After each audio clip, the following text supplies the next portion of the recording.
So usually என்னோடய post night டியூட்டீஸில் நான் என்ன செய்வேன்னு காட்டுறேன் வாங்க. ரொம்ப டயர்டாக இருந்தால் ஒன்றுமே செய்ய மாட்டேன், படுத்து தூங்கிடுவேன். Today I was feeling okay.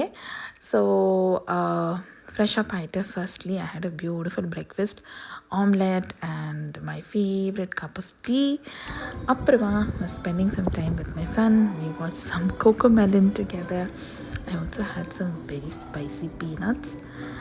And then அவனுக்கு குளிப்பாட்டிட்டு அவனுக்கு சாப்பாடு ஊட்டிட்டு I am having my lunch. Nothing special, ரொம்ப சிம்பிள். முள்ளங்கி சாம்பார், ஒரு வாழைக்காய் ஃப்ரை இருந்துச்சு. லஞ்ச் நல்லா சாப்பிட்டு முடிச்சுட்டு 2 பேரும் நல்லா தூங்கிட்டோங்க. சாயந்தரம் 6 மணி வரலும் we both slept. So it was a good nap. எழுந்திரிச்சிட்டு அவனுக்கு I started making a snack come dinner. So this was makana payasam. Online yaro vlog la paatha, sari try pandan paatha. It was a huge success. Full cup kali panta. So I was very happy. So once his dinner is done, I started prepping for our dinner. Inga vandu kasuri methi potu chapati maavu mix பண்ணிட்டிருக்கேன்.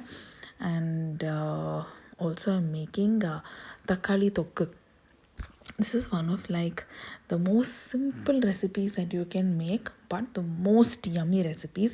Usually இது வந்து நீங்கள் restaurant, Swiggy, ஜொமேட்டோவில் கூட வாங்க முடியாது, எல்லாம் வீட்டில் தான் செஞ்சு சாப்பிடணும். பட் சிம்பிளாக இருந்தாலும் ரொம்ப யம்மியாக இருக்கும். ஸோ ஹஸ்பண்ட் வந்து சப்பாத்தி ஃப்ரை பண்ண ஹெல்ப் பண்ணார். ஸோ அப்படியே டின்னர் முடிச்சுட்டு we were just waiting, chilling around, waiting for my son to retire so that we can also retire for the night.